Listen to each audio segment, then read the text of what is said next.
بسم الله الرحمن الرحيم. அஸ்ஸலாமு அலைக்கும் வரஹ்மத்துல்லாஹி வபரகாத்துஹு. அன்பிற்குரிய சகோதர சகோதரிகளே, நீங்களும் ஆலிம்களாகலாம் என்கிற பாடத்தில் புதன் வியாழன் ஆகிய 2 நாட்கள் திருக்குர்ஆன் வசனத்தினுடைய நேரடி தமிழாக்கத்தையும் விளக்கத்தையும் பார்த்து வருகிறோம். நேற்றைய தினம் பக்ராவுடைய 219வது வசனத்தில் ஒரு பகுதி மட்டும் பகுதியில் ஒரு குறிப்பிட்ட விளக்கத்தை பார்த்துருக்குறோம். இந்த பகுதி என்னன்னு கேட்டால், மதுபானத்தை பற்றியும் சூதை பற்றியும் இடத்துல கேட்கிறார்கள். அது ரெண்டுலேயும் குற்றம் பெரிதாக இருக்கிறது, பயன்களும் இருக்கிறது. பயன்களை விட குற்றம் அதிகமாக இருக்கிறது. இந்த வரி உள்ள வரைக்கும் நம்ம பார்த்துட்டோம். யஸ்அலூனக அனில் ஹம்ரி வல் மைசிரி குல் ஃபீஹிமா இஸ்முன் கபீருன் வ மனாஃபிஉ லின்னாசி வ இஸ்முஹுமா அக்பரு மின் நஃபைஹிமா. இந்த ஒரு அடிப்படையில் அந்த மது எப்படி ஹராமாக்கப்பட்டுச்சு அந்த விவரங்களை எல்லாம் பார்த்துட்டோம். இதில் இன்னும் அறிந்து கொள்ள வேண்டிய விஷயத்தை எல்லாம் பார்க்கணும். இது இஸ்லாத்தினுடைய இது மதுபானத்தை பற்றியும் சூதாட்டத்தை பற்றியும் சொல்லக்கூடிய வசனமாக இருந்தாலும், இதிலிருந்து ஒரு ஏராளமான பிரச்சனைகளுக்கு தீர்வு தரக்கூடிய ஒரு இஸ்லாமிய ஒரு கொள்கை விளக்கமும் இதுக்குள்ளே அடங்கியிருக்கிறது. இந்த வசனத்தில் இதை மதுபானத்தை பற்றி சூதை பற்றி மட்டும் பேசுதுன்னு நம்ம எடுத்துக்கொள்ளக்கூடாது. நீங்கள் நவீன உலகத்தில் பல விஷயங்களை சந்திப்பீர்கள். அது கூடுமா கூடாதா என்பதற்குரிய ஆதாரங்கள் நேரடியாக உங்களுக்கு குர்ஆன் ஹதீஸில் இல்லாமல் இருக்கும். நவீன பிரச்சனைகள்லாம் அந்த மாதிரியான பல விஷயங்களுக்கு இந்த 2 வரி இப்போ உங்களுக்கு காட்டியிருக்கிறோம்ல, இதில் தான் 2 வரியாக காட்டுறேன், பெரிய எழுத்தாக இருக்கிறனால அரை வரியில் உள்ள இந்த சொற்களில் அனைத்து அதிகமான பிரச்சனைகளுக்கு தீர்வு இருக்கிறது. எந்த சொல்லு? யஸ்அலூனக அனில் ஹம்ரி வல் மைசிரி குல் ஃபீஹிமா இஸ்முன் கபீருன் வ மனாஃபிஉ லின்னாசி வ இஸ்முஹுமா அக்பரு மின் நஃபைஹிமா. இந்த சொற்குள்ள அவ்வளவு சட்ட விளக்கங்கள் அடங்கியிருக்கிறது. அது என்ன சட்ட விளக்கம்னு கேட்டால், இந்த மதுபானத்தை அல்லாஹ் தவிர்க்க சொல்லி அட்வைஸ் பண்ணுறான். சூதாட்டத்தை தவிர்க்குமாறு நமக்கு ஆலோசனை சொல்லுகிறான். சட்டமாக்கலை, ஆலோசனை தான் சொல்லுகிறான். சட்டமாவது பின்னாடி வருகிறது. அப்போ அந்த ஆலோசனை சொல்லும் பொழுது எதன் அடிப்படையில் அந்த ஆலோசனை அல்லாஹ் சொல்லுகிறான் என்று கேட்டால், ஒரு விஷயத்தில் நன்மையும் தீமையும் கலந்திருந்தால், அந்த நன்மை தீமை கலந்திருக்கிற விஷயத்தை நம்ம என்ன மாதிரி முடிவு எடுப்பது? சில விஷயங்களில் ஓரளவு முற்றிலுமே நன்மையாக இருக்கும், அதை நீங்கள் ஹலால்னு சொல்லிட்டு போயிடலாம். சில விஷயங்கள் முற்றிலுமே கெட்டதாக இருக்கும், அதை ஹராமுன்ட்டு போயிடலாம். சில விஷயங்களில் ஒரு 75% நன்மை இருக்கும், ஒரு 25% அது நல்லது இல்லைங்கிற மாதிரி இருக்கும். இப்போ இதை வச்சுக்கிட்டு கூடும்னு முடிவெடுப்பதா, அதை வச்சுக்கிட்டு கூடாதுன்னு முடிவெடுப்பதா அப்படிங்கிற ஒரு சந்தேகம் பல விஷயங்களுக்கு உங்களுக்கு வரும். அது எல்லாத்துக்கும் எங்கள் தீர்வு இருக்குது. எப்படி இருக்குது? இதில் நன்மை தீமை கலந்து இருந்தால் எது கூடன்னு பாருங்கள். நன்மை அதிகமாக இருந்தால் அதிக நன்மையை கவனத்தில் கொண்டு அதை செய்யுங்க. தீமை அதிகமாக இருந்துச்சுன்னு சொன்னால், அதிக தீமைங்கிற காரணத்தினால சில நன்மை கிடைச்சாலும் வேண்டியதில்லை. அது 10 நன்மை கிடைக்குதுன்னா 90 தீமை கிடைக்குமானால் நம்ம எனக்கு அந்த தீமையை செய்யணும் அப்படின்னு தவிர்த்து கொள்ளுங்கள்ங்கிற அந்த பொதுவான சட்ட விதி இந்த வசனத்தில் எடுக்கலாம். சின்ன உதாரணத்துக்கு சிலது சொன்னால் உங்களுக்கு புரியும். இப்போ நம்ம இந்த வெயில் காலத்தில் ஏசியை போட்டு உட்காந்துருக்குறோம். ஏசிங்கிறது கூடுமா கூடாதா, ஏசியை பயன்படுத்தலாமா கூடாதான்னு எடுத்துக்கிட்டீங்கன்னு சொன்னால், இந்த ஏசி சம்பந்தமாக, ஏசினா அந்த குளிர்சாதன பெட்டிகள் இருக்குல்ல, அது சம்பந்தமாக உள்ள தகவல்களை நீங்கள் திரட்டி பார்த்தீங்கன்னு சொன்னால், ஏசியினால் என்னென்ன கேடுகள் ஏற்படுதுன்னு கேடுகளே பட்டியல் போடுவாங்க. என்ன கேடு ஏற்பட்டுங்க? இப்போ ஏசியில் நீ உட்காந்துருந்தீங்கன்னு வைங்க, உங்களுடைய உடம்பில் அந்த தோள்கள் கொஞ்சம் ட்ரை ஆகி போயிடும். ட்ரை ஆகி போகும்போது அந்த மூவிங் பண்ணக்கூடிய இடம் இருக்குல்ல, அசைக்கக்கூடிய இடம், அந்த இடங்கள்லாம் உள்ள தசை நார்கள் இறுகி போயிடும். அதனால் கால் மடங்கிறது கொள்றதில் கொஞ்சம் பிரச்சனை ஏற்பட்டு முழங்கால் வலிலாம் வருவதற்கு இந்த ஏசி தான் காரணம். ஏசி இல்லாமல் நீங்கள் இருந்து பாருங்கள், உங்களுக்கு சரியாக வந்துடும் என்று மருத்துவர்கள் சொல்வதை நீங்கள் பார்த்துருப்பீங்க. அதே மாதிரி வந்து இப்போ ஏசி கூடுமானா இதை வச்சு பார்த்தா கூடாதுன்னு தான் சொல்லணும். அதே மாதிரி வந்து இந்த ஏசி மாத்திரம் இல்லை, இந்த ஏசி மாதிரி குளிர் சாதன பெட்டி எதுவாக இருந்தாலும் சரி, ஏசியாக இருந்தாலும் சரி, ஃப்ரிட்ஜாக இருந்தாலும் சரி, ஃப்ரீசராக இருந்தாலும் சரி, ஒரு ஜனாசா பெட்டியாக இருந்தாலும் சரி, இந்த ஏசிங்கிற கண்டிஷனில் உள்ள எல்லாத்துலேயுமே ஒரு மிகப்பெரிய கேடு ஏற்படுதுன்னு விஞ்ஞானிகள்லாம் சொல்கிறாங்க. என்ன கேடு ஏற்படும்? நீங்கள் வந்து வானத்திலேருந்து சூரியன் நமக்கு வருதில்ல, 8 கோடி கிலோமீட்டரில் இருந்து சூரியன் வருது. நம்மளிலேருந்து 8 கோடி கிலோமீட்டர் தொலைவில் சூரியன் இருக்கிறது. அந்த சூரியன்லேருந்து வரக்கூடிய வெளிச்சம் வந்து, வெயில் வந்து மனிதனுக்கு பல வகையில் நன்மை தருகிறது. அந்த சூரியன் வெளிச்சம் இல்லைன்னா ஒரு புல் பூண்டு கூட முளைக்காது. அந்த வெயில் படலை என்று சொன்னால் விவசாயம் பண்ண முடியாது. அப்படி பல விஷயங்கள், பலவிதமான இரவு பகலை பிரித்து அறிகிற ஒரு நன்மை கூட அதில் தானே இருக்கிறது. அவ்வளோ நன்மை ஏற்படுகிறது. ஏற்பட்டாலும் அந்த சூரியனில் இருந்து அல்ட்ரா வயலட்னு சொல்லி ஒரு கதிர் வருது. 9 கதிர்களில் ஒரு கதிர் என்னென்னு கேட்டால் வயலட்டுக்கு அடுத்த கதிர் அல்ட்ரா வயலட்டு. அதுக்கு பேர் வைக்காமல் அப்படி வச்சுட்டாங்க, அல்ட்ரா வயலட்டுன்னு சொல்லி. அந்த அல்ட்ரா வயலட்டுங்கிற வயலட் நிறத்தில் உள்ள பல நிறங்கள் சூரியன்லேருந்து வரும்ல, வானவில்ல பார்த்தா தெரியும்ல, அந்த நிறங்களில் அல்ட்ரா வயலட்டுக்கு அடுத்த கலர் ஒன்று வரும். அந்த வெளிச்சம், அந்த கதிர் மாத்திரம் மனுஷனுக்கு கேடு செய்யும். சூரியன்லேருந்து வரக்கூடிய அனைத்து வண்ணங்களும் நமக்கு கேடு செய்யாது. இந்த அல்ட்ரா வயலட்டுங்கிறத மட்டும் என்ன செய்யும்னு கேட்டால் மனுஷனுக்கு கேடு. அந்த அல்ட்ரா வயலட்டை மேலே பட்டுச்சின்னு சொன்னால் நம்முடைய தோள்கள்லாம் வந்து வெடிக்க ஆரம்பிச்சிடும். பலவிதமான தோல் நோய்கள் உண்டாயிரும். அதுக்கெல்லாம் எது காரணமாக இருக்கும்னு கேட்டால் வந்து அல்ட்ரா வயலட்டுங்கிறது ஒரு காரணமாக இருக்கும். இந்த அல்ட்ரா வயலட்டு இப்போ உதாரணமாக நீங்கள் தண்ணியெல்லாம் சுத்தம் பண்ணுறாங்கல்ல, குடி தண்ணி அக்வா கார்டுலாம் போட்டு உங்களுக்கு தரணான்ல, அதெல்லாம் என்ன டெக்னாலஜியில் பண்ணுறான்னு கேட்டால் அல்ட்ரா வயலட்டுங்கிற கதிரை அடித்து தான் கிருமியை சாவடிக்கிறான். தண்ணியில் வந்து கிருமிகள் இருக்கும், அந்த கிருமிகளை கொதிக்க வச்சியும் சாவடிக்கலாம். ஆனால் அது இல்லாமல் நவீன சாதனங்கள் என்ன செய்கிறான்னு கேட்டால் அல்ட்ரா வயலட் வெளிச்சம் வர்ற மாதிரி அந்த வெளிச்சத்தை பிரித்தெடுக்கக்கூடிய விளக்குகளை கண்டுபிடித்து அந்த அல்ட்ரா வயலட்டுங்கிறத கொண்டு போய் தண்ணியில் அவன் பாய்ச்சும் பொழுது அந்த தண்ணியில் வந்து இருக்கக்கூடிய நுண்ணிய கிருமிகள்லாம் செத்துரும். கிருமியெல்லாம் சாவடிச்சிடும். நம்ம மேலே வந்து தோலை சாவடிச்சிருதில்ல, அது மாதிரி. அப்போ அந்த மாதிரி அந்த அல்ட்ரா வயலட்டுங்கிறதுல வந்து அப்படி ஒரு கிருமியெல்லாம் சாவடிக்கக்கூடிய ஒரு தன்மை அதில் இருக்குது அப்படின்னு சொல்கிறாங்க. இந்த கிருமிகள், இந்த அல்ட்ரா வயலட்டை வந்து பூமிக்கு வருவதை தடுப்பதற்காகவும் அல்லது ஒரு அளவுக்கு பெருமளவுக்கு குறைப்பதற்காகவும் ஓசோன் என்று அப்படி ஒரு படலம், ஓசோன் படலம்னு சொன்னால் நமக்கு ஒரு பெரிய தண்ணீரில் 2 சொட்டு எண்ணெயை ஊட்டி என்றால் நம்ம என்ன இருக்கும்னா அந்த எண்ணெய் அப்படி படலமாக மேலே படர்ந்துருக்கும்.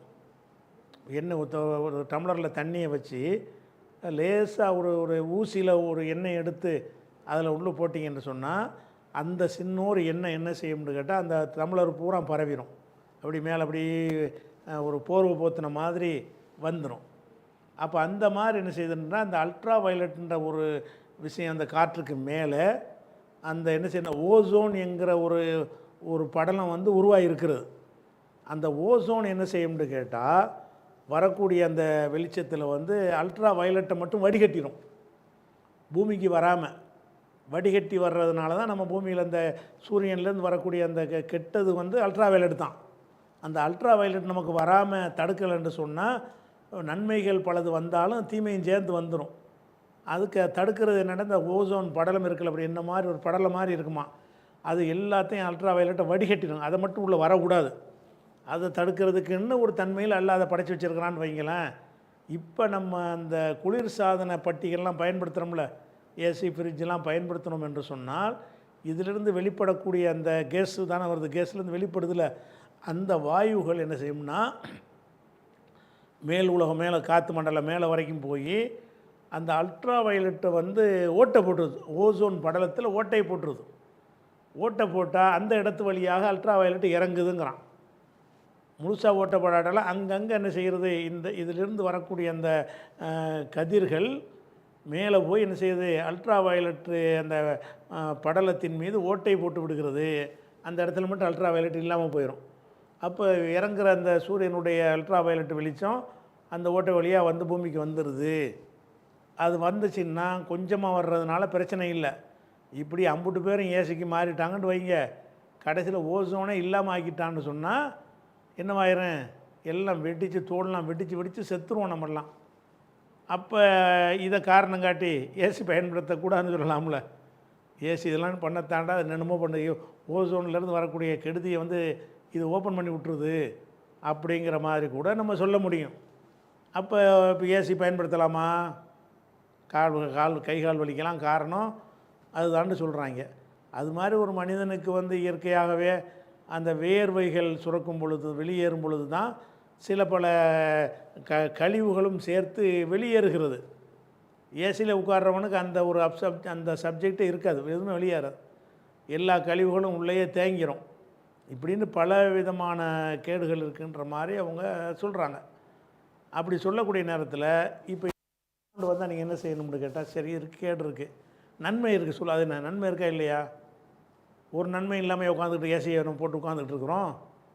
இந்த ஏசி மட்டும் இல்லைன்னு சொன்னால், அதாவது ஒரு 12 மணி நேரம் ஒரு வேலை செய்யக்கூடிய ஒருத்தன் ஏசி இல்லைன்னா 3 மணி நேரத்தில் டயர்டாகிடுவான். ஏசியில் இருந்தான்னு சொன்னால் ஒரு 12 மணி நேரத்துக்கு அவனுக்கு டயர்டாகாமல் தாக்கு பிடிப்பான். ஏசி இல்லாத ஏசி உள்ள இடமா இருந்துச்சுன்னு சொன்னால் கொஞ்சம் வந்து டயர்டாகாமல் என்ன செய்வான், தாக்கு பிடிப்பான். ஏசி எல்லாமே வேர்வையெல்லாம் வந்துக்கிட்டு இருக்கிற மாதிரி இருந்துச்சுன்னு சொன்னால் சீக்கிரம் வந்து மனுஷன் டயர்டாகிடுவான். அப்போ அதிகமாக வேலை நடக்காது அப்படிங்கிற ஒரு விஷயமெல்லாம் இருக்கிறது. அது மாதிரி அந்த வெயிலுடைய கொடூரம் அதிகமாக வரும்போது நமக்கு கேடு தானே. ஏசியுடைய குளிர்னால ஒரு கேடு வருதுன்னு சொன்னால் 40 டிகிரிக்கு மேலே வெப்பம் வருதுன்னு வைங்க, அந்த வெப்பம் வந்து நம்ம மேலே வந்து வருமானா சூரியன்லேருந்து வரக்கூடிய அந்த கதிர்கள் மூலமாக நமக்கு வந்து சருமத்தை பாதிக்குமே. அதுக்காக தானே சருமத்தில் ஒரு லோஷன்லாம் கண்டுபிடிச்சி சொல்கிறாங்க, சூரியன்லேருந்து வரக்கூடிய அந்த கதிர்கள் வந்து உங்கள் மேனியை தாக்கிடக்கூடாது, அதுக்காக வேண்டி என்ன செய்யுங்க, இதை பயன்படுத்திக்கிறங்க அப்படிங்கிறான். அதே மாதிரி அப்போ இந்த ஏசியில் நம்ம இருந்தோம்னா அது வராது. ஏசியில் இருந்தோம் என்று சொன்னால் சூரியன்லேருந்து நம்ம தோள்கள் மீது பட்டு தோலை வந்து சிதைக்கக்கூடிய சில விஷயங்கள் அதில் வருதுன்னு சொல்கிறான். அதை எது தடுக்குது, ஏசியில் இருக்கும்போது தடுத்துறது சூரியன் வராதுல்ல. அதாவது வெளிச்சத்துக்கு உண்டாக்கிடுவோம். ஆனால் சூரியனுடையிலேருந்து வரக்கூடிய அந்த கேடுகளை வந்து ஃபில்டர் பண்ணக்கூடிய ஒரு விஷயம் வந்து ஏசியில் இருக்கும்போது நமக்கு கிடைக்கிறது. அதை தப்பிச்சுக்கிறோம். ஒரு திருச்சியிலேருந்து சென்னை வரைக்கும் காரில் வெயில் காலத்தில் வந்தீங்கன்னு வைங்க, மண்டை காஞ்சிருமே, அதில் எவ்வளோ நோய்கள் ஏற்படும். அப்போ அந்த நெருப்பு காற்று, ஆனால் நெருப்பு அள்ளி மூஞ்சில் வீசின மாதிரி இருக்கும். அந்த ஏசி இல்லாத காரில் வந்தீங்கன்னா, ஏசி இல்லாத கார்னால் கதவை திறந்துட்டு தான் வரணும் நீங்கள். ஏன்னா உள்ளே நீங்கள் கதவை ஏற்றி விட்டீங்கன்னா புழுங்கி செத்துருவீங்க. திறந்து விட்டீங்கன்னா நெருப்பு காற்று வீசியே உங்களுக்கு பலவிதமான ப்ராப்ளங்கள் ஏற்படும். அப்படி இருக்கிற நேரத்தில் அப்போ நம்ம என்ன செய்யணும், அதுலேருந்து தப்பிச்சு கொள்வதாக இருந்தால் கதவை ஏற்றிக்கிறவும் செய்கிறோம். அதே நேரத்தில் வந்துக்கிட்டு நமக்கு அந்த புழுங்கவும் மாட்டேங்கிறோம். கதவை ஏற்றிட்டா என்ன செய்ய புழுங்குறாங்கல்ல, அது மாதிரி புழுங்கி சாக மாட்டேங்கிறோம். அப்படி ஒரு வாய்ப்பு இருக்கும்போது அந்த ஒரு வசதி இருக்கத்தானே செய்யுது. அது ஒரு நன்மையாக தானே இருக்குது. படுத்தா ஜாலியாக தூங்குறோமே, வெயிலில் வச்சுக்கிட்டு பேசிக்கிட்டு கரண்ட் இல்லைன்னு நம்மளுக்கு கஷ்டப்படுறோம். அது மாதிரி தான் ஏசி இல்லாத காலத்தில் கரண்டே இருந்தால் கூட நம்ம அவ்வளோ கஷ்டப்பட்டுருக்குறோம், ரொம்ப சிரமப்படுவோம். விளங்குதா? ஒரு குறிப்பிட்ட நேரத்துக்கு கூட உடம்புலாம் துப்பையை நனைஞ்சு போய் வந்து திரும்பி படுப்போம். அப்படி பல விஷயங்கள் இருக்குது. ராத்திரி படுத்து காலையில் எழுந்திரிக்கிறான், சுகமாக எழுந்திரிக்கிறான். ஓரளவுக்கு ஏசி அந்த ரொம்ப கேடு வராத அளவுக்கு ஒரு கம்மி பண்ணிக்கிட்டு படுத்து தூங்கினான்னு சொன்னால் அதில் ஒரு சொகுசு ஒரு மனுஷனுக்கு கிடைக்குதா இல்லையா, அதுக்கு ஒரு இன்பம் கிடைக்குதா இல்லையா? இன்பம், சொகுசு, நன்மைகள் அதெல்லாம் என்ன செய்கிறது, கிடைக்கிறது. அதிகமான நேரங்கள் வேலை செய்ய முடிகிறது. அது மாதிரி வந்து இப்போ நாமளே இந்த ரெக்கார்டிங்கெலாம் பண்ணுறோன்னு வைங்க, ஏசி இல்லாமல் கதவை திறந்துக்கிட்டு ரெக்கார்டு பண்ணோம்னு சொன்னால் வெளியில் உள்ள சத்தம் டர்ரு புருண்டு கார் ஓடுற சத்தம்லாம் சேர்ந்து ரெக்கார்டாகும். அதுவும் சேர்ந்தால் உங்களுக்கு வரும். நான் பேசுகிறது மட்டும் உங்களுக்கு வெளியே வரணுமாக இருந்தால் அதை டோரை க்ளோஸ் பண்ணணும். க்ளோஸ் பண்ணி ஏசி போடணும். நான் க்ளோஸ் பண்ணிட்டு அது புளிங்கிடக்கூடாதுல்ல, எனக்கு வேக்கவும் கூடாது அப்படிங்கிற ஒரு கருத்தில் கொண்டு ஏசியை போட்டுட்டோம்னு சொன்னால் எந்த ஒரு வெளிச்சத்தமும் உள்ளே வராது, எனக்கும் திணறல் இருக்காது. அப்போ இது இப்படி நன்மை எடுத்தால் அது பெரிய லிஸ்ட்டே போடலாம்ல. அப்போ இந்த ஏசிங்கிறதுல வந்து வெறும் கேடு மட்டுமா இருக்குது? கேடும் இருக்குது, நன்மையும் இருக்குது. அப்போ நம்ம யோசிப்போம், இவ்வளோ நன்மை நமக்கு கிடைக்குது, இழந்துருவோமே, கொஞ்சம் கேடு தான் அது வந்துட்டு போகுது அப்படிங்கிற மாதிரி என்ன செய்வோம்னு கேட்டால், நம்ம அதை கருத்தில் கொண்டு ஆய்வு செஞ்சு பார்த்தோம்னு சொன்னால் ஏசியில் வந்து சில கேடு இருக்குன்னு சில இதெல்லாம் போடுவாங்க. இப்போ எதாவது தெரிஞ்சதெல்லாம் போடணும்னு சில பேர் போடுவான். கேடு மட்டும் இல்லைடா, நன்மையும் இருக்குடா அதில். அப்போ நன்மை கூட இருக்குது அப்படிங்கிற ஒரு கணக்கெடுத்து பார்த்தீங்கன்னு சொன்னால் அது அளவு பயன்படுத்திட்டு போங்க. நம்ம காரில் போனோம், முதல்ல காரில் போகிறோமா இல்லையா? காருங்கிற அந்த வாகனங்களை யூஸ் பண்ணுறதுனால என்ன ஏற்படுது? காற்று சூடாகுதா இல்லையா? பூமி வந்து வெப்பமயமாகி கொண்டு இருக்கிறதுங்கிறான். பூமியில் வந்து ஒரு 100 வருஷத்துக்கு முன்னாடி எந்த அளவுக்கு அது வெப்பமயம் இருந்துச்சோ அதை விட பல மடங்கு பூமி வந்து வெப்பமாயிடுச்சு. ஏன்னு கேட்டால், இங்கிட்டு பார்க்க பைக்கு போகிறான், அங்கே பாட்டு கார் போகிறாங்க, ஒரு ட்ரெயின் போகிறான், அதுலேருந்து இன்ஜின்லேருந்து வெளியேற்றக்கூடிய சூடான நெருப்பு காற்று அதை வந்து என்ன செய்கிறான், இன்ஜின் வழியாக வெளியேற்றுறான். அந்த காற்று இப்படி ஒரு வாகனம் 2 வாகனம் போனால் பஞ்சாயத்து இல்லை. இதுவே ஆயிரக்கணக்கான லட்சக்கணக்கான வாகனங்கள் போச்சுன்னு சொன்னால் அந்த இடத்துல உள்ள காற்று சூடாகும், காற்று மண்டலமே சூடாகி போயிடும். அப்போ எல்லாம் சூடாக போகும் பொழுது அப்போ புவி வெப்பமயமாகுதல் என்பது இயற்கையாக சூரியனாலேயே ஒரு வெப்பங்கிறது நமக்கு கேடு. இதை வேற ஜாஸ்தியாகி விட்டவுடனே சூரியன்லேருந்து எவ்வளோ வெப்பம் வருமோ அதுலேருந்து ஒரு 2 டிகிரி அதிகமாக வருது. இப்போ நமக்கு சூரியன் மட்டும் இருந்தால் எவ்வளோ வெயில் வருமோ அந்த வெக்கையை விட நம்ம கண்டுபிடிச்ச நவீன சாதனங்களின் காரணமாக நமக்கு அதிக வெப்பங்கள் வருகிறது.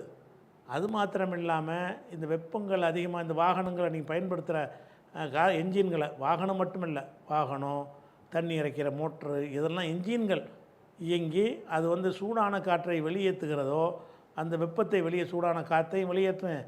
அதுவே சூடாகும் போது அதில் படக்கூடிய காற்றுக்களும் இயற்கையாக சூடாகி கொண்டிருக்கும். அப்படி வந்து வெப்பமயமாக்கக்கூடிய நேரத்தில் என்ன நடக்கும்னு கேட்டால், எக்கச்சக்கமான வெப்பம் அதிகமாகி போய் நிலப்பரப்பு கடல் மட்டும் அதிகமாகுதுங்கிறான். இதனால் என்னவாயிருது, நம்ம கடல் இருக்குல்ல, இப்போ கடல் வந்து இந்த இடத்துல தான் கடற்கரை இருக்குன்னு நீங்கள் பார்த்துக்கிட்டு இருக்கிறீங்கன்னு வைங்க, அதே இடத்துல இருக்காது. இந்த வெப்பமயமாகல் வந்து அதிகமாச்சுன்னு சொன்னால் அப்படியே இந்த கடல் உள்ளுக்கு வந்து வந்து வந்து சில கிலோமீட்டர் ஊர்களை உள்ளே இழுத்துக்கிட்டு போயிடும். அது வரைக்கும் தண்ணி ஏறிக்கிறோம். ஏன் தண்ணி ஏறுதுன்னு கேட்டால், இந்த வெப்பமயமாகுதல் காரணமாக பெரிய பெரிய இமயமலை மாதிரியான பெரிய பெரிய மலைகளில் பனிப்பாறைகளாக பனிக்கட்டிகளாக தேங்கி இருக்கிறது. அந்த பனிகளெல்லாம் உருக ஆரம்பிச்சிடும். உருகி என்ன செய்யும், வெயில் வந்தால் பனி உருகத்தானே செய்யும். வெயில் ஜாஸ்தி ஆச்சுன்னு சொன்னால் ஐஸ் கட்டி என்ன செய்யும், தனியாக போதா இல்லையா? அந்த மாதிரி வந்து மலைகள் மீது படிந்திருக்கிற ஒரு பனிகள் வந்து பல கடலுக்கு சமமான பனிகள்லாம் இருக்கிறது. அவ்வளோ பனிகள் மலைகள் மீது இருக்கும் பொழுது அது வெப்பத்தின் காரணமாக அந்த பனிகள் உருக ஆரம்பிச்சிச்சின்னு சொன்னால் கொஞ்சம் கொஞ்சமாக இறங்கி தண்ணியாக வரும், ஆற்றுக்கு வரும், கடைசியில் கடலுக்கு தான் வரும். அந்த தண்ணிகளெல்லாம் கடலுக்கு வந்துச்சுன்னா கடல் கொஞ்சம் கொஞ்சமாக மட்டம் கூடிக்கிட்டே வரும். கூடிக்கிட்டே வந்துச்சுன்னா நம்ம நிலப்பரப்பை தின்றுக்கிட்டே வரும். அப்போ அந்த ஒரு சூடான பொருள்களை பயன்படுத்துகிற காரணத்தினால் இது ஏற்படுது அப்படின்னு சொல்லி கார் ஓட்டாத, பைக்கு ஓட்டாதுன்னு சொல்ல முடியுமா? கேடு தான். அதில் உள்ள நன்மை இருக்கா இல்லையா? இந்த கார் எனக்கு வேணாம், பஸ்ஸும் வேணாம் அப்படின்னு சொன்னால் நான் மதுரையிலேருந்து சென்னைக்கு வருவதற்கு 15 நாள் ஒதுக்க முடியுமா எனக்கு? அப்படி தானே வரணும், நடந்து வரணும், மாட்டு வண்டியில் வரணும். 10 நாள் 15 நாள் செலவழிக்க இயலுமா? 4 மணி நேரத்தில் என்ன வேலை முடிகிறது வந்து அது மாதிரி 100 மடங்கு அதிகமாக நான் செலவழிக்க வேண்டி இருக்கிறத, என்னுடைய டைம் சேவ் ஆகுத, அதிகமான நேரம் மிச்சமாகுத. இப்படின்னு நன்மை தீமையை கால்குலேட் பண்ணி பார்த்தீங்கன்னு சொன்னால் இந்த என்ஜின்கள் உலகத்துக்கு கேடுங்கிறது நிஜம். ஆனால் அதில் கிடைக்கிற நன்மை கூடவா இல்லையா? எவ்வளோ சிம்பிளாக இருக்குது. அன்றைக்கி அந்த காலத்தில் ஒரு நெல் அரிசி ஆக்குறாருந்தா என்ன செய்வாங்க, கை குத்திக்கிட்டு 2 பொம்பளைங்க உழைக்க வச்சு என்ன செய்வாங்க, மாறி மாறி குத்தி ஒரு மூட்டை நெல் அரிசி ஆக்குறதுக்கு 2 பெண்களும் ஒரு நாள் முழுசும் உழைக்கணும். அப்போ தான் ஒரு மூட்டை நெல் வந்து ஒரு மூட்டை அரிசியாக மாறும். இப்போ என்னது, மிஷினில் தூக்கி கொட்டுவாங்க, உடனே அடுத்த நிமிஷம் நெல்லாக வந்துக்கிட்டே இருக்கும். அப்போ ஒரு நாள் முழுதும் செய்கிற ஒரு வேலை வந்து 4 நிமிஷத்தில் முடியுதா இல்லையா? அதுவும் சேவ் தானே, அதுவும் ஒரு நன்மை தானே. இப்படி இது மாதிரி உதாரணத்துக்கு இது மாதிரி நிறைய சொல்லிட்டு போகலாம். அப்போ வந்து இதெல்லாம் மார்க் அடிப்படையில் உங்கள்கிட்ட தீர்வு இதெல்லாம் உங்களுக்கு கேட்டிருக்குங்க, இதெல்லாம் ஹராமு ஹலாலா ஹராமான்னு கேட்டால் என்ன சொல்லுவீங்க? இந்த வசனத்தை எடுங்க, நன்மை இருக்குப்பா தீமை இருக்குப்பா, எது கூட இருக்குது? நன்மை தானே கூட இருக்குது. கூட நன்மை உள்ளதுன்னா ஹலால்னு சொல்லி அனுமதிக்கப்பட்டதுன்னு ஆக்கிற வேண்டியதான்.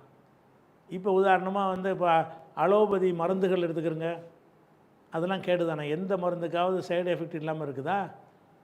தலைவலி சரியான தலைவலி, அதுக்கு ஒரு மாத்திரையை போடுறீங்க, எந்த மாத்திரை வேண்டாலும் இருக்கட்டும், அந்த மாத்திரையின் பேரை அடித்து நெட்டில் தேடி பாருங்கள், அதுக்கு சைடு எஃபெக்ட்னு போட்டிருப்பான். அந்த மாத்திரைக்கு என்ன செய்யும், இன்னென்ன பக்க விளைவு ஏற்படும். ஆனாலும் நம்ம அந்த மாத்திரையை போடுறோம். ஏன் போடுறோம்? 2 மணிக்கு மீட்டிங்கில் பேசணும்னு என்னை கூப்பிட்ருப்பாங்க, மண்டை வெட்டிக்கு. நான் வந்து சைடு எஃபெக்ட்னு அதை போடாமல் இருந்தேன்னு வைங்க, மீட்டிங் கேன்சல் பண்ண வேண்டி வரும், பேச முடியாது. ஒரு மாத்திரையை போட்டு 1/2 மணி நேரத்தில் மாத்திரை போட்டால் என்ன செஞ்சிடறேன், நார்மலாகிடுவேன். அப்போ என்னுடைய வேலையும் அது முடிந்து விடுகிறது. என்னை எதிர்பார்த்துருக்கிற மக்களுக்கும் அந்த அவங்களுடைய ஒரு தேவையை பூர்த்தி செய்து கொடுக்கக்கூடிய நிலைமை இப்படிலாம் வரத்தான் செய்யுது. அப்போ வந்து எல்லாத்துலேயும் இந்த மருந்து மாத்திரை எல்லாத்துலேயும் சைடு எஃபெக்ட் தான். அது இருந்தால் தானே உங்கள் வயிற்று வலி போகுது. உனக்கு தலைவலின்னு போய் ஃப்ரீயாக இருக்கீங்களப்பா, ஒரு நாளைக்கு ஒரு தலைவலிக்காக வேண்டி மாத்திரை போட்டால் சைடு எஃபெக்ட்னு படுத்துக்கிட்டேன்னு சொன்னால் ஒரு நாளைக்கு வேலைக்கு போக முடியாத, ஒரு நாள் சம்பாத்தியம் போயிருமா, உனக்கு வருமானம் கம்மியாக போயிருமே. அப்படி பல விஷயங்கள் இருக்குது. அப்படி இப்போ நவீன காலத்தில் மருத்துவங்களாக இருக்கட்டும், நவீன சாதனங்களாக இருக்கட்டும், எதை எடுத்துக்கொண்டாலும் சரி நன்மையும் தீமையுமா கலந்து தான் இருக்கிறது. அப்போ நம்ம கால்குலேட் பண்ணி பார்க்கணும், இதில் நன்மை கூடவா தீமை கூடவா. நன்மை கூட இருந்துச்சின்னு சொன்னால் கூடுன்ட்டு போங்க, அவ்வளோதானே.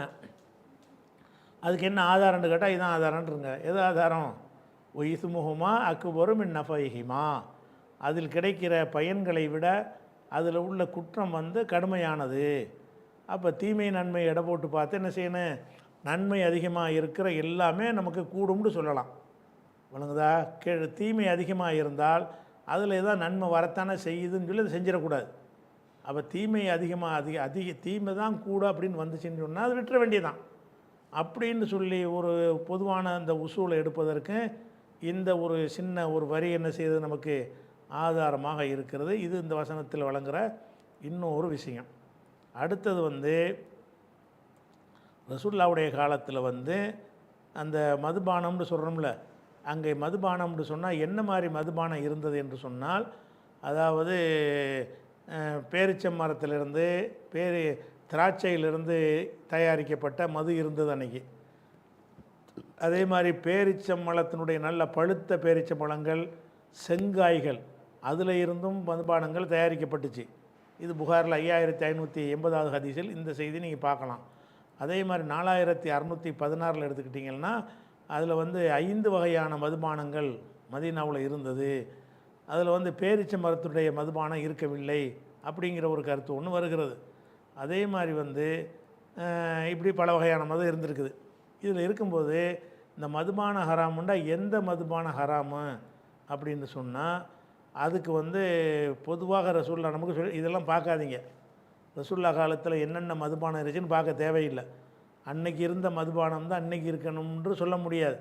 அன்னைக்கு இருந்த மதுபானத்தை விட அட்வான்ஸான மதுபானங்கள் வந்து இன்றைக்கி இவங்க கண்டுபிடிப்பாங்க. அது இல்லாமையே வழக்கில் இல்லாமல் கூட அது போயிடும். ஆனால் இன்றைக்கி புதுசாக உண்டாகும். இந்த மதுபானம் சம்பந்தமாக நம்ம எடுப்பதாக இருந்தால் அது என்ன விஷயத்தில் எடுத்துக்கொள்வதுன்னு ஒரு பொது அளவுகோல ரசூலுல்லாஹ் சொல்லிட்டாங்க. என்ன சொல்லிட்டாங்கன்னு கேட்டால், இது புகாரில் 5585வது ஹதீஸு. அதில் என்ன செய்கிறாங்கன்னு கேட்டால், பித்துங்கிற பேரில் ஒரு மதுபானம் வந்து ஏமன் பகுதியில் இருந்திருக்குது. அது ரசூலுல்லாஹ் வாழ்ந்த ஹிஜாஸு பகுதியில் இல்லை. ஏமன்கிற தேனிலிருந்து தேனிலிருந்து எடுக்கக்கூடிய ஒரு மதுபானமாக இருந்திருக்கிறது. அதை சாப்பிடலாமான்னு ரசூலுல்லாஹ்ட்ட வந்து கேட்குறாங்க. ஏன்னு கேட்டால் அது இவங்க பகுதியில் இல்லை. இவங்க ஹிஜாஸ் பகுதியில், மக்கா மதீனா பகுதியில் அது இல்லை, ஏமன்கிற பகுதியில் தான் இருக்கிறது. அதை எல்லோரும் சாப்பிட்றாங்களா, நம்மளும் சாப்பிட்லாமா அப்படின்னு கேட்கும்போது ரசூலுல்லாஹ் சொன்ன அளவுகள் என்னென்னா, குல்லு ஷராபின் அஸ்கர ஃபஹுவ ஹராமுன், எந்த போதை தருகிற ஒவ்வொரு பொருளும் ஹராமு. இதுதான் அளவுகோல். குல்லு ஷராபின் அஸ்கர ஃபஹுவ ஹராமுன், போதை தருகிற ஒவ்வொரு பொருளும் ஹராமாகும். அப்போ அவன் எதுலேருந்து தயாரிக்கிறாங்கிற உனக்கு தேவையே கிடையாது. எதில் வேணாலும் தயாரிச்சுட்டு போகிறான். இப்போ நம்ம வந்து சோத்தில் கூட மதுபானம் தயாரிக்கலாம்ல. நீங்கள் சாப்பிட்ற சோறு இருக்கிறது, அதை பழைய சோறுன்னு தண்ணி ஊற்றி வச்சு அடுத்த நாள் காலையில் சாப்பிட்றீங்க. ஒரு நாளைக்கு சாப்பிட்டீங்கன்னா அது பழைய சோறாக இருந்து அந்த ஈஸ்ட்லாம் ஃபார்ம் ஆகி அதில் சில ஒரு சயின்டிஃபிக்காக சில நன்மைகள்லாம் ஏற்படக்கூடிய ஒரு தன்மைக்கு அது மாறிடும். சாப்பிடுங்க, பழைய சோறு சாப்பிடுங்கன்னு சொல்கிறாங்க. இந்த தண்ணி ஊற்றி வச்சிங்கல்ல, இதையே ஒரு 10 நாள் கழித்து எடுத்து பார்த்தீங்கன்னா போதைப் பொருளாக இருக்கும். சோத்தில் தண்ணியை ஊற்றி வச்சு ஒரு மண்பானையில் ஊற்றி ஒரு ஆழமாக குழி தோண்டி புதைச்சி வச்சு மூடி வச்சுட்டு 10 நாள் கழித்து அதை எடுத்து பார்த்தீங்கன்னு சொன்னால் அந்த ஈஸ்ட் உண்டாகி நொதித்து போய் அப்படி நாள் செல்ல செல்ல செல்ல செல்ல என்ன செய்யணும்னு கேட்டால் அதில் ஆல்கஹால் ஃபார்ம் ஆகி உங்களுக்கு போதை தரக்கூடிய ஒன்றாக மாறிடும். அந்த இப்போ அது அரிசியில் தான் வந்திருக்கு. அரிசி நம்ம பார்க்க தேவையில்லை. அது என்னவா இப்போ இருக்குது, போதையத்தானே இருக்குது. இந்த மெரினாவுக்குலாம் போனீங்கன்னா அது என்ன சுண்டோ இதை சொல்கிறாங்க, சுண்டோ இதுக்கு பேர், இதை விற்கிறாங்க, சுண்டை கஞ்சின்னு சொல்லி விற்கிறாங்க. என்னத்தை விற்கிறாங்கன்னு கேட்டால் நாள்பட்ட பழைய சோத்தை வந்து விற்கிறாங்க போதைக்காக வேண்டி. அந்த தண்ணி வாங்கி குடிக்கிறாங்க, பயங்கரமாக வந்து போதை ஏறுது. அப்போ இதெல்லாம் வந்து இது அரசாங்கம் போய் சோதித்து சில நடவடிக்கையெல்லாம் எடுக்கிறாங்க. அப்போ நம்ம என்ன அதை விளங்குறோம்னு கேட்டால் இது என்ன பேரிச்சம்பழத்தில் எடுத்தான், திராட்சையில் எடுத்தான், பனைமரத்தில் இறக்கிட்டு வந்தான். அரிசி தானேங்க, அரிசியில் தண்ணி ஊற்றி வச்சிங்க அவ்வளோதானே அப்படின்னு சொல்ல முடியாது. ஏன் சொல்ல முடியாதுன்னா இந்த ஹதீஸ் 5585வது ஹதீஸ் சொல்கிறது, குல்லு ஷராபின் அஸ்கர ஃபஹுவ ஹராமுன், போதை தருகிற ஒவ்வொரு பொருளும் உங்களுக்கு ஹராம். அது போதை தந்துருச்சுன்னு சொன்னால் அது என்னவாயிரும், ஹராம் ஆயிரும்.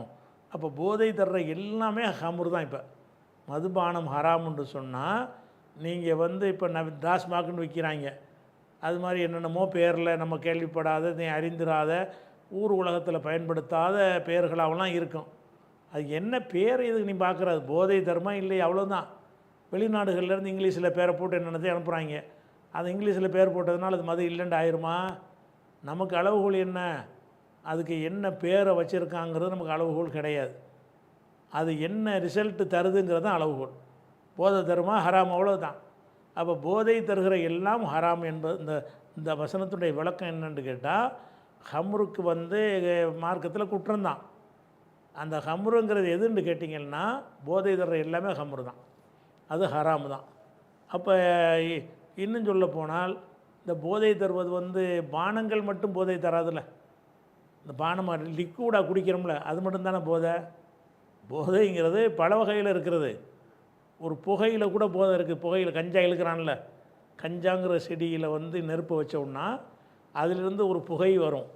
அந்த புகை இழுத்து நெஞ்சு வரைக்கும் கொண்டு போனான்னு வைங்க, அந்த கஞ்சா புகை நெஞ்சு வரைக்கும் அப்படி போகும் பொழுது அந்த இடத்துல அந்த ஈரலில் என்ன செஞ்சிடும், அந்த ஒரு விதமான ஒரு தாக்கத்தை ஏற்படுத்தி அது வந்து உங்களுக்கு போதையை தர ஆரம்பிச்சிடும். அதை கஞ்சாவில் அப்படியே அடிமையாக போயிடுறாங்க. அல்லது மூக்குனால இழுப்பான், மண்டைக்கு இழுப்பான், அந்த மூளை நரம்புகளில் அது போய் பட்ட உடனே அது போதை தருது. இப்போ கஞ்சாவிலலாம் போதை வருதுன்னா அது குடிக்க தண்ணி, அது கஞ்சாங்கிறது லிக்விடாவாக இருக்குது இல்லை தானே. அது எதில் வருதுலாம் கவலை கிடையாது, போதை வருதா வரலையா. அந்த சிலது வந்து நாக்கில் தடவணுன்னா போதை வரும். நவீன ஹராயின்லாம் சொல்கிறாங்களே அதெல்லாம் வந்துட்டு இருக்குது. சிலது மூந்து பார்த்தாலே போதை வரும். அப்படி வந்து இப்போ சிலது ஊசியை போட்டு என்ன செய்வாங்க, சில பெத்தடின் ஊசி போட்டால் போதை வரும். அப்போ போதைக்கு வந்து ஊசியின் மூலமாக போதை வரும். அப்போ எல்லாமே மதுவில் வந்துடும். நல்லா ஹராமாக்கியிருக்கிறான் என்ற விஷயத்தில் எது மட்டும் வராது, அன்றைக்கு வந்து எது மதுபானமாக இருந்துச்சோ அது மட்டும் வராது. அன்றைக்கு இருந்தது அவருக்கு அந்த காலத்தில் உள்ளது, அவ்வளோதான். ஆனால் ஹராம் ஆக்குனது வந்து அந்த பொருளுக்காக வேண்டி எல்லாம் ஹராம் ஆக்கினா போதைக்கு ஆக்கினானா, அது எதுக்கு எல்லாம் ஹராம் ஆக்கினா, பேரிச்சம்பழத்துலேருந்து தயாரிக்கிறதுனால ஹராமா, அது வந்து போதை தர்றதுனால ஹராமா, போதைனால்னா எல்லாம் தான். எது போதை தருது எல்லாம் ஹராம் தானே. அப்போ போதை தரக்கூடிய எதுவாக இருந்தாலும் என்ன செய்யலாம், பார்லியை போதையாக்கலாம், கோதுமையை போதையாக்கலாம், அரிசியை போதையாக்கலாம், மாம்பழத்தை வந்து போதை தரும் பொருளாக மாற்றலாம், பலாப்பழத்தை அது மாதிரி மாற்றலாம், ஆப்பிள் பழத்தை வந்து போதை பொருளாக மாற்றலாம், எதை வேண்டாலும் போதை உள்ளதாக மாற்ற முடியும். அப்படி மாற்றிட்டா ஹராமாயிரும். போதைங்கிறதுக்கு நீ ஆளாயிடக்கூடாது, அதுதான் மார்க்கத்தினுடைய ஒரு அளவுகோல் என்பது என்ன செய்யணும், விளங்கிக்கிறணுமாச்சா. அப்போ இது போதையினால் இவ்வளவு கேடு வர்றது என்பது பார்க்குறோம். அது போக இதெல்லாம் வந்து போதை தான். அதுக்கடுத்து என்னென்னு கேட்டால், அந்த போதை சம்பந்தமாக போதை பழக்கத்துக்கு சில ஆட்கள் உண்டாயிட்டாங்கன்னு சொன்னால் அவங்கள வந்து நல்வழிப்படுத்துவதற்கு இஸ்லாம் என்ன செய்யுதுன்னு கேட்டால் சில அறிவுரைகளை சொல்லுது. முக்கியமான அறிவுரை, அந்த போதையிலேருந்து விடுபடணும். யாராவது இந்த போதையில் ஆளாக இருந்தாங்கன்னு சொன்னால் அவங்க விடுபடணும். அதுக்கு ரசூலுல்லாஹ் என்ன செய்கிறாங்கன்னு கேட்டால், இந்த போதைக்கு ஒருத்தன் வந்து ஆளாயிட்டான்னு சொன்னால் அந்த போதையில் இருக்கும் நேரத்தில் வந்து அவன்கிட்ட ஈமான் இருக்காது. லா எஸ்னி ஜானி ஹீன எஸ்னி ஒஹோ மூமினுன். ஒரு விபச்சாரம் செய்யக்கூடியவன் விபச்சாரம் செய்யும் நேரத்தில் மூமினாக இருக்க மாட்டான். விபச்சாரத்தில் ஈடுபட்டான்னு வைங்க, ஈடுபட்டுக்கிட்டு இருக்கும்போதே செத்துட்டான்னு வைங்க, அவன் மூமினை சாக முடியாது. அவ்வளோ டேஞ்சரான ஒரு விஷயம். அதே மாதிரி போல் எஸ்ரபுல் ஹம்ரஹீன எஸ்ரபு ஒஹோ மூமினுன். மதுபானம் அருந்துறவன் மதுபானம் அருந்தும் பொழுது மூமினாக இருக்க மாட்டான். ஈமானை பாதிக்கிற ஒரு விஷயம். ஒலா எஸ்ரிக்கு சாரிக்கு ஹீன எஸ்ரிக்கு ஓஹோ மூமினுன். திருடுறவன் திருடும் போது மூமினாக இருக்க மாட்டான். அப்போ இந்த மதுபானத்திற்கு அடிமையாக நினைக்கிறவன் அந்த மதுபானம் அருந்தும் போது நம்ம இடத்துல ஈமான் எடுக்கப்பட்டுருது. அந்த ஒரு நேரத்திலே நம்ம மூத்து வந்துருச்சுன்னு சொன்னால் ஈமான் இல்லாமல் மூத்தாக போயிடுவோம். அப்படிங்கிறத விளங்கி கொண்டு என்ன செய்யணும், மதுபானம் பழக்கக்கூடியவர்கள் அதிலிருந்து விடுபட வேண்டும் அப்படிங்கிறத நம்ம பார்க்குறோம். ஒரு இஸ்லாமிய அரசாங்கத்தில் இந்த மதுபான பழக்கத்திற்கு உள்ளவர்கள் இருந்தால் அவர்களை எப்படி ட்ரீட் பண்ணணும் என்கிற ஒரு விஷயத்தையும் இந்த வாசித்த வசனத்தின் விளக்கமாக நம்ம அறிந்து கொள்ளலாம். அது குறித்த விவரங்களை இன்ஷா அல்லாஹ் நம்ம என்ன செய்வோம் அடுத்த வாரத்துக்கு பார்க்கலாம். அஸ்ஸலாமு அலைக்கும்.